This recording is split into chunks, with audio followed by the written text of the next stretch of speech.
And welcome back to Breakthrough Trinidad and Tobago. I am your host, Mark Anthony Peter. I'm grateful for Sule Joseph for joining us for that first half of the segment. But, again, I forgot. Sean is still with me. Yes, I am. We've gone through this before. You see, I remember that last time when I said he almost forgot my name? Or he forgot it? You see? It happens. Sometimes, listen, the 3, 2, 1 in my ear gets very overwhelming. Listen, okay? I forgive you, Mark, because I have a confession to make. What's that? I didn't go to see his concert. I didn't go. But to be fair to me, I blanked like real people that weekend. So you wasn't the only one I blanked. I feel so special. And this weekend too, I also blanked people this weekend. I was like, Christmas too stressful. Wow. You'll need to slow down with all of these invitations and things. Listen, I am making up for all of the time I lost when I was younger, doing all the things for Christmas. All the concerts and rehearsals, right? You're not that old, though. Thank you, Mark. Thank you for that. You know? Talking like a grandpa. That's right. I'm not that old, damn it. Let's not get twisted. Anyway. Well, people want to call me old man. Not my co-workers, most of them older than me. But some people on the outside want to call me old. Nah, man. Okay. Nah, 40 is the new 20. Your knees and back begs to differ. I have bad knees in my 20s. I don't know what you're talking about. Oh, so nothing has changed. Same thing with back. All of my old man symptoms have been with me since like late teens or even early teens. So I don't know, just genetics, right? You can't have everything. You can't be smart and an athlete, you know? You are weak. You know? That's one thing, like I always thought, like, what would I do if I was like drafted in the military and had to go off to war? And then the immediate thought is, well, I probably won't get very far because physically I probably won't be able to keep up. It's just a thing. Fair. No, you know what? Life has its way of working itself out. Life finds a balance. Right. You know? But what did you think about the conversation that we sort of just had, and it kind of ties into the next subject a little bit? As I was saying, it actually is very in line with what other guests have said from the position as artists and educators in art forms and leaders in artistic communities and industries and groups of what they have said with regards to and the conversation that we said yesterday when I kind of stretched it more general, but you were thinking in part to the art where, you know, the importance of the process. Yeah. And ironically, I guess, you yourself probably didn't realize why, as Sule said, when you harp on the result, what are you going to do? You're going to stress over the potential failures, right?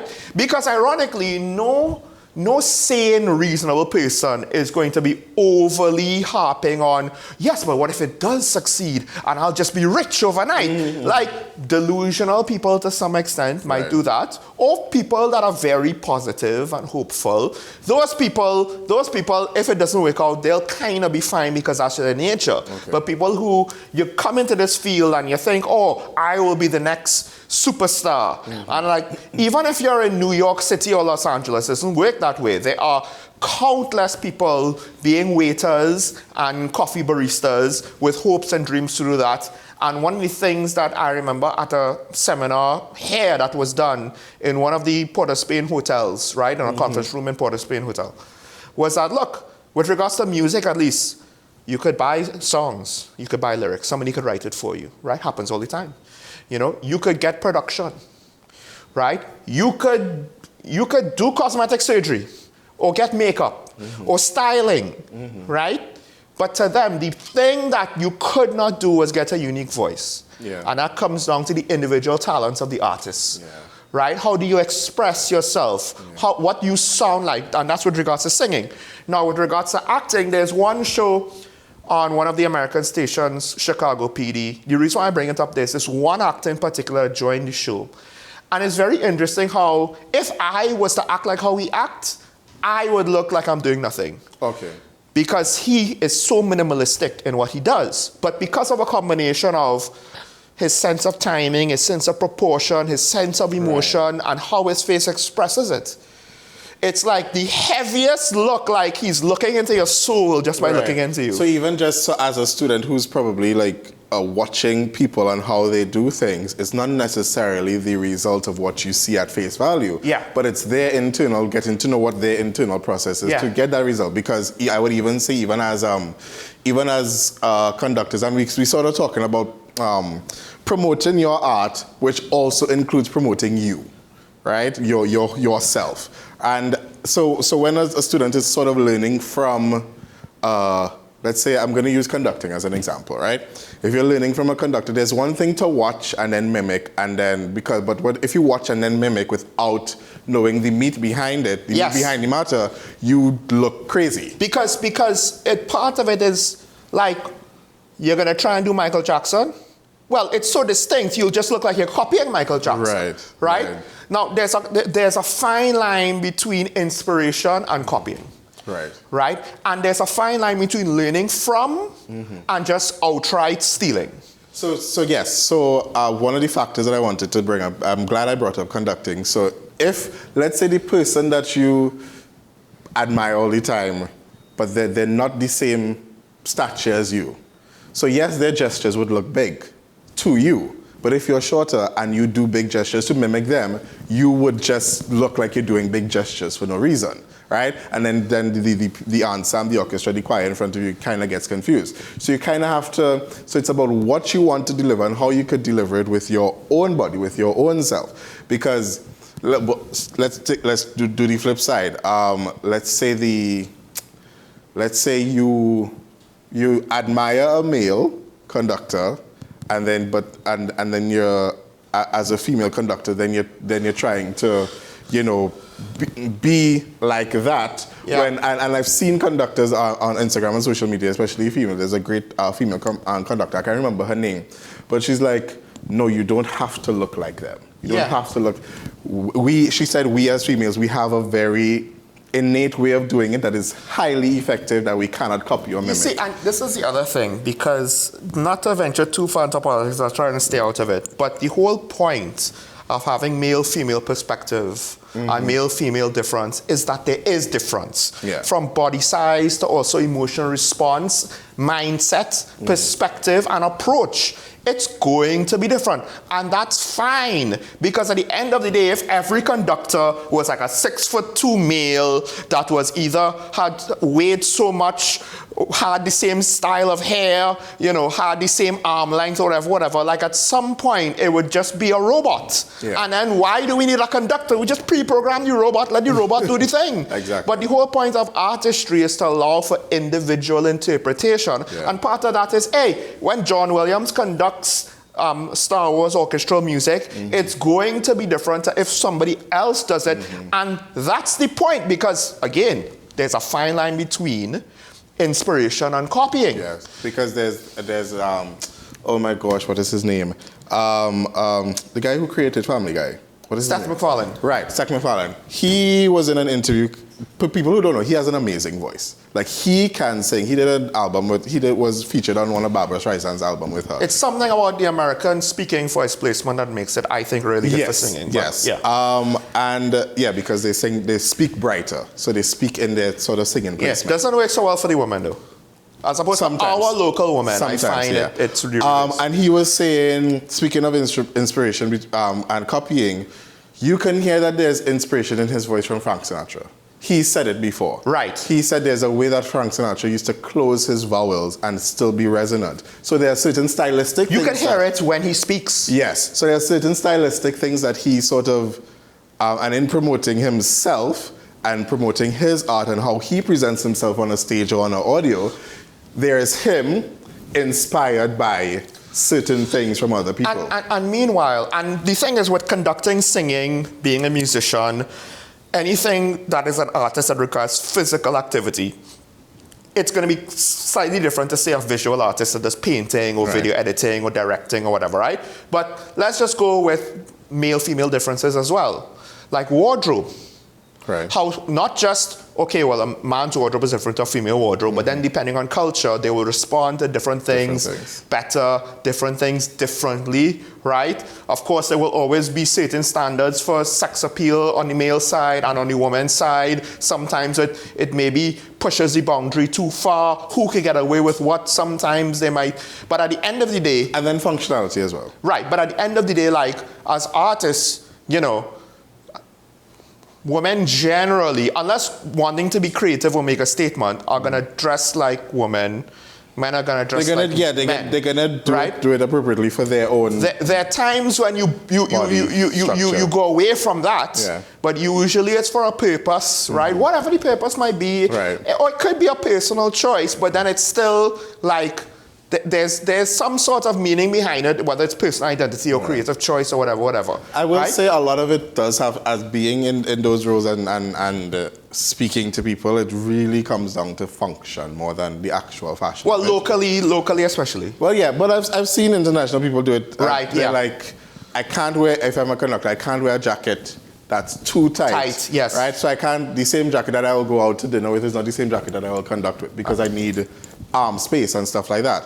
The same sort of dress that someone may wear is very specific to the type of repertoire they're going to sing, right? Because they can't wear anything too tight. They need to be able to function first. Yeah, but also before they think about how they look. If you're doing a certain dramatic piece, you can't have a casual outfit on. If you're doing a contemporary pop song, you're not gonna have a Phantom of the Opera costume on. Right. You know, you're not gonna be wearing a Dracula costume and then want to go and sing something from Bee Gees. Like unless it's Halloween, doesn't make sense. And all of these things matter to an artist. But straying a little bit from the topic at this point. But I kind of wanted to bring it back. So one of the things that I saw, and this is why it kind of ties in greatly with the conversation we just had with Sule, there's a post I saw about, the 10 notes for the person promoting their art. Yes. Right? And when we had our guest, Kemba on, who a radio host and stuff like that, she said, I know artists don't like to hear this, but you are your brand on some level. Yeah, right? That's true. So they just basically confirmed, when we put in the work, we are putting a piece of ourselves in the work. Yes. Right? So we are representing ourselves. And one of the notes said, when you promote your creations, you are not being annoying, you are being generous. Now that's one of the things that at least I think about all of the time, because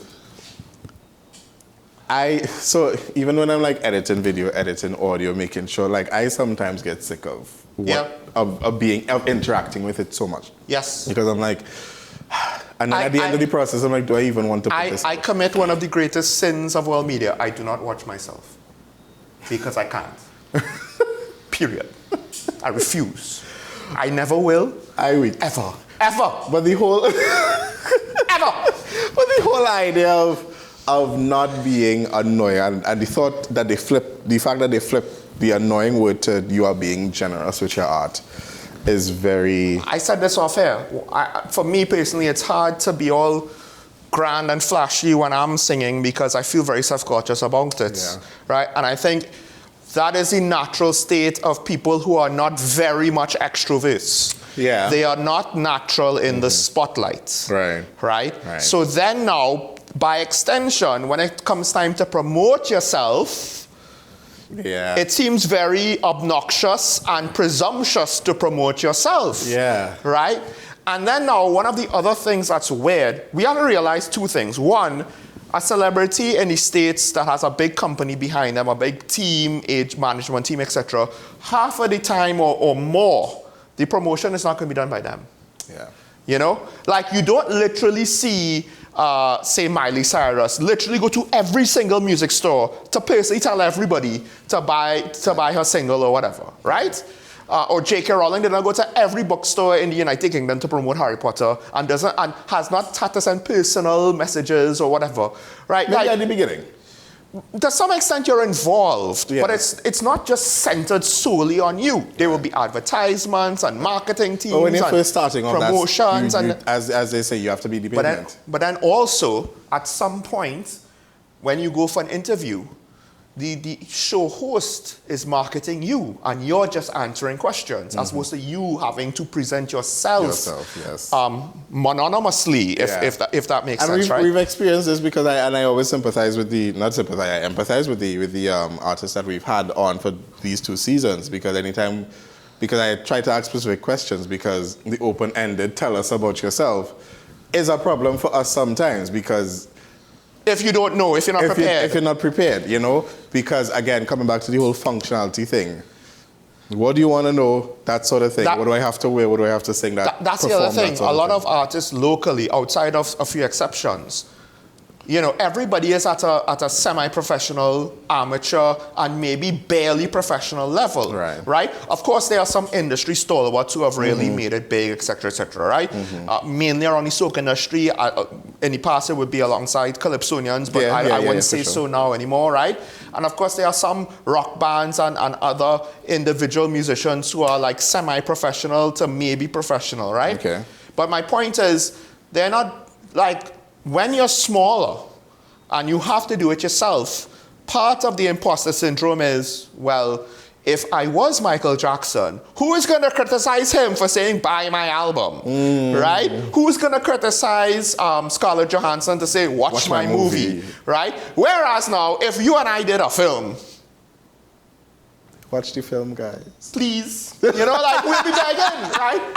But the flip side is this, and I think this is why they say it's generosity, especially here. Especially here. How many times do events happen and most of the public has no clue? Yeah. So part of it is that for creatives locally, you kind of need to get out of your comfort zone, not stress about the result, but think about the process. And the process is, I am doing a thing and I need to get the word out. Well, this comes back to the next note. When you promote your art, you will feel cringe. Yep. You cannot avoid feeling cringe. Yep. You are not exempt from feeling cringe. Don't try to circumvent it. Lean into it. To some extent, yes. You can't take it too far. I've had people be a little too much like used car salesman in different ways in retail and promotion. Yeah. You can't take it too far. But at the same time, it's like, well, I kind of know if someone is promoting something, I know you're here to promote it. So I'm not going to hold that against you. Yeah. You know what I mean? Yeah. So once you're professional... And the cringy part is when you have to repeatedly promote it. Yes, but if you're effective, you will not make the mistake of repeating it to the same person. Because honestly, for me, I'm just you want 2 tickets to my show? And then I'm like, no, if I want to avoid the results of what I dreamed of, which... very ironic. But I'll have that discussion with my people afterwards. But it's do you want to... That whole interaction, I remember talking about another artist, talking to another artist about this, and they're like, yeah, that's why I don't produce as many shows anymore, because I can't take that. I can't take that rejection. No, but because we just want to be. Some of us, we just want to be like, here's the art, here's the show. Come to it, please. Right, and I understand as that. As opposed to, hey, you see, let me tell you why you need to come to my show. Ironically, that's not too dissimilar to TV. That's not too dissimilar to social media content, YouTube and the like. Whereas a lot of YouTubers, what is the story? With very few exceptions, they're trudging along, plugging in the work, and then they blew up. But only after, they showed a track record of work. Right. I think in part because when you have a track record of work, whether you're a commentator on television, a musician, a singer, or whatever, even if you spend 10 years, it doesn't work out like this for everybody. But the point is, if you have a track record, once you get to a certain point, regardless of how popular you were throughout that time, people still have to acknowledge the fact that you put in the work. Yeah. And you know what you're talking about, right? And that's where some speakers have authority to speak on things. Some activists have authority to speak on things as opposed to fly-by-night Johnny-come-latelys, right? Some artists have the authority to say, I am an artist. Right. So when I promote myself as an artist, I'm not being presumptuous. It's true, right? And I'm putting myself out there for you. So then I have a question, because we've spoken about process and result. Is the process for the artist and the result for the audience? No, but the process is still how you engage everybody. Right. But should the attachment... I don't know if I'm phrasing this well. No, yes, the audience will not really know the process. Right. They could only judge you by the results, Right. unfortunately. But that's also one of the interesting things about modern media. To some extent, it existed before. You know, the E! True Hollywood Story and VH1 had their own series and whatever, and all the interviews and stuff that gives you behind the scenes when Busta Rhymes and Eminem talked about how when they did their song together, right? And how, you know, Eminem came and he did like 50-something bars, and Busta had to take his I think it was 212s or 216s. He had to come back with like a 60-bar verse, and it became an epic song that wasn't so commercially viable anymore because it was like 5 minutes long, right. But it was an epic song to fans of the genre, right? And then there's a note that says you don't need to have something for sale to promote yourself as an artist. Well, right. So at this point, it was no longer a commercial project, I think. Right. But the key point is the process was revealed to the audience, and now for something where the results, the commercial success might not be quite as high, right? Yeah. Right? Mm-hmm. Because when you think about it, some of the most commercially successful songs had collaborations, and they were great songs that were commercially successful, but artistically they were like, yeah, right? Yeah. Whereas now, half of what Eminem does now, and many singer-songwriters, Sting ain't trying to top no charts. He's like, I just want to do what I want to do, right? And I think you brought up this point, and it's actually ironic, a conversation I was having with some people last night. Somebody brought up the fact that, you know, there are people who do Christmas well, like contemporary, and then there are people who try to copy people who've done Christmas well, right? So I don't know if I said that, but it wasn't me. So people who are able to authentically be them and put out something that's very unique, that does not copy Mariah Carey's "All I Want for Christmas Is You," but is within them own space as artists. This is where the internet comes in, because it adds more platforms for this. Interviews used to do this, but the point is, by peeling back the curtain and showing out the process, now there is a certain commercial appeal for things that would have been art on a level out of reach to the casual observer. Right? And it's the same thing for any kind of art form. So the process in the past, traditionally, was out of reach of the consumer, but not anymore. And now it all depends. And revealing your process of creating is also a decision within the process of promoting. Right? And all of it now depends on what are you willing to throw out there. How much of yourself are you willing to expose? Right? Because I find in K-pop, there are some groups that I am fans of, in part, not just because of music, which I do find interesting, modern commercial choices for music. It's still semi-commercial, but in a weird way not, right? But also, they do a lot of in-house content to reveal the personalities of their... And people connect with the... And people connect with them. And, they understand the artist more. So they